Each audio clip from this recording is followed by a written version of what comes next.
Eu sou Thalita, trabalho com assessoria jurídica popular para comunidades e movimentos de Fortaleza.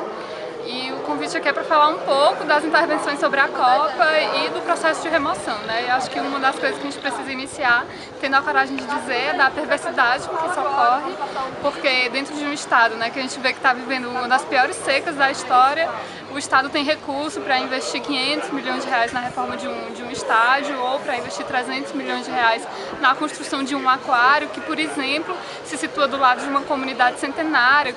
de origem de pescadores que não tem saneamento básico, que é o Poço da Draga. Então a gente vai percebendo um pouco dessas contradições a partir da ótica do recurso público e de uma discussão sobre prioridade, mas também da ótica de um sistema de violação de direitos que é muito bem estruturado e que ele não se inaugura com a Copa do Mundo, né? É um sistema de violação de remoção e de segregação, ou seja, de expulsão das comunidades mais pobres das centralidades urbanas e expulsão para as periferias, que sempre existiu, mas que com o argumento Copa do Mundo ele se intensifica e ele cria uma áurea de aparente legitimidade em torno disso, né? Então, para citar alguns exemplos, por exemplo, a gente tem a obra de construção do veículo leve sobre trilhos, que é o VLT, que ameaça de remover cerca de 5 mil famílias. E aqui eu falo 5 mil famílias ponderando que o próprio Estado não diz ao certo a quantidade certa de pessoas que irão sair e nem define exatamente qual é o critério de marcação das casas, né? A gente vê gente que mora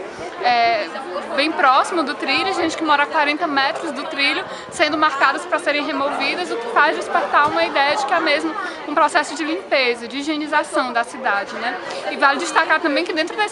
da aprovação da obra do VLT, por exemplo, o estudo de impacto ambiental não diz quais são as alternativas tecnológicas de transporte, não existe um estudo de demanda para verificar de fato a necessidade da obra e ele diz respeito a toda uma legislação urbanística, uma legislação de direitos humanos. A gente brinca lá que o direito urbanístico está no porão do direito, né,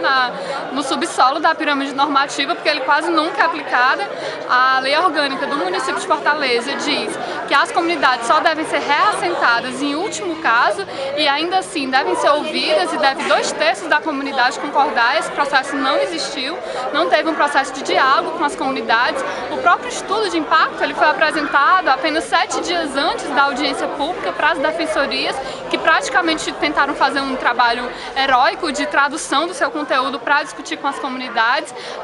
Na audiência pública, várias comunidades, abaixo-assinado, instituições, assessores jurídicos pediram uma nova audiência para que o debate fosse aprofundado e o pedido foi negado pela SEMASSE. Então é um processo que não existe um processo de participação e de construção de alternativas em diálogo com a comunidade, violando o plano diretor, violando o Estatuto da Cidade, violando o direito à moradia e violando as próprias recomendações da ONU, que no comentário 4 e no comentário 7, o comentário 4, que vai falar,